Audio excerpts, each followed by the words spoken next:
kasi wala kang shoot na ganyan. Which were also used in our story last time, which is about turtle, next time,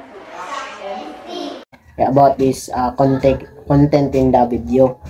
So, the Muslim community in the Philippines, known as the Moro people, has a rich and complex history deeply rooted in the country's cultural and religious fabric. The Moro people have distinct cultural traditions, languages, and practices that set them apart from predominantly Christian population in the Philippines. So now, in a modern era, the Moro struggle for self-determinations and recognition of the rights has been prominently issued in the Philippine politics because non-Muslims or deporting Muslims as terrorists and cannot be trusted, and that's why a lot of discriminations received by a Muslim, difficulty in receiving good rights in this community, especially in the Mindanao region and other region in the Philippines. So isa din sa mga pinupuna nila ay yung pagsusuot ng parang scarf ng babae, para bang tinitingnan nila na napakainit at saka hindi necessary na gamitin sa araw-araw for non-Muslims, pero for Muslim it's their culture to preserve that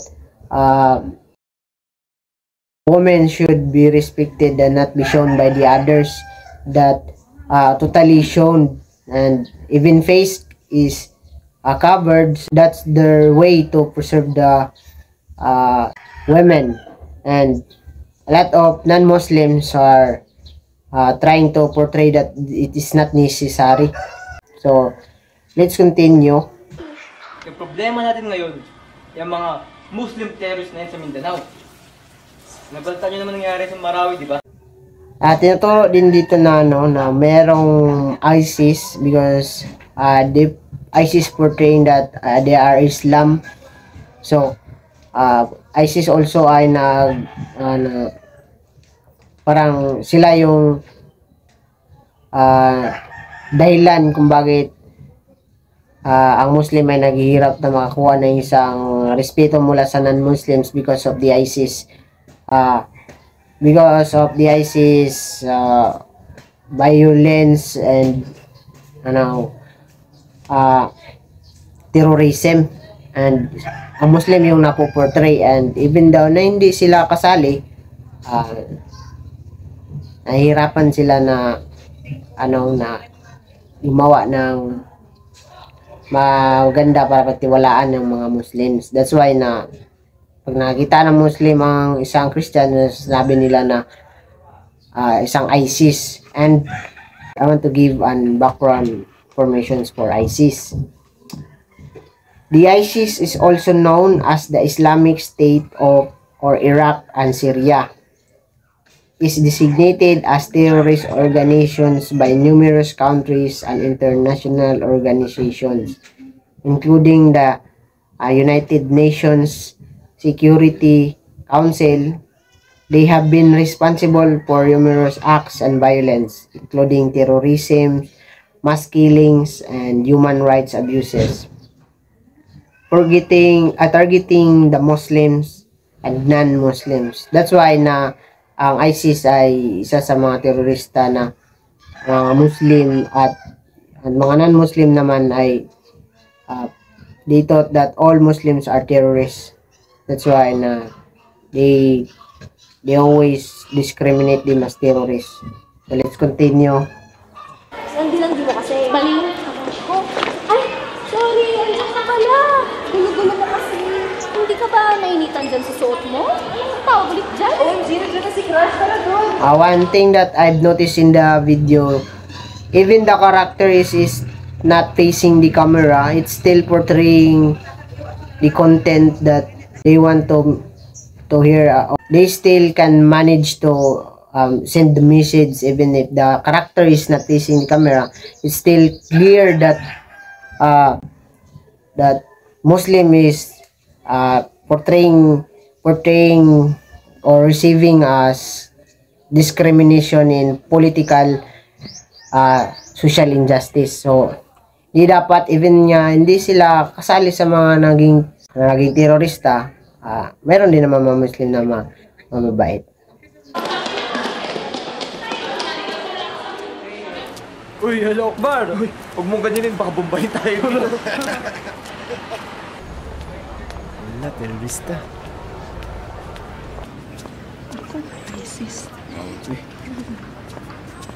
TBD! Ako, mauti. Minsan lahat yata ng mga non-Muslims ay nagbibiro patungkol sa wag mong biruin yan kasi isang Muslim baka bombahan ka. It's a joke, but even though it's a joke, they still get hurtful words because hindi naman lahat sila ay ganun ang paniniwala sa Muslim. So dapat hindi sa husgahan ng isang tao na hindi naman ginawa ng pagbubomba, even they are same Muslims, hindi dapat sila makatanggap ng ganun. Terorist.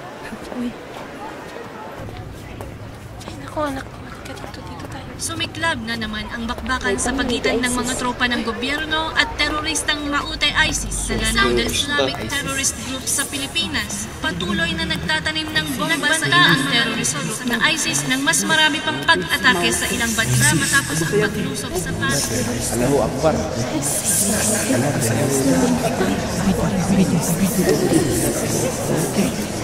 Sayap. Ano nung gagawin niyo dito? Check muna natin. This is the time that ISIS is destroying or trying to invade Marawi City. Pag nyo. So this time is applying for jobs, they still have a discrimination in applying jobs. Policy doesn't allow wearing your headscarf at work. Unless you're willing to take it off, I have to say sorry, but we can't hire you. Can you work without your reject your application. Sorry, miss, but we can't hire Are you okay with removing your headscarf at work? Siguro tatawagan ka na lang ng manager. I'm sorry, ma'am, but we can't hire someone like you. Sorry, but we can't hire you due to security. Ayaw ko tanggapin kasi Are you really? Na isa din sa mga dahilan nila ay na hindi makatanggap ng trabaho is dahil siya ay isang Muslim o hindi makapagkatiwalaan, and meron din silang yung bandana or scarf sa head na not allowing in the office, but eventually it's their culture to preserve their virtue of being a woman, and they can never get easily of jobs and most of all companies are non-Muslims. That's why if they go to that community, they get a lot of requirements, or even though they get qualified, they still have discrimination because they are Muslims. So it's hard for them to get jobs. Sa kanilang buhay, nahihirapan sila kasi may qualification na, mayroon pang discrimination sa kanilang pananamit, sa kanilang kultura na pagiging terorista. So mahirap para sa kanila. Not allowed to take it off. Sorry, ma'am, but our office doesn't really allow headscarves at work. Pwede niyo po bang tanggapin? Kailangan niyo talagang susunod yung trabaho. You have to take off your hijab. Overall, in a short period of time na short film, for biktima rin sila for human rights.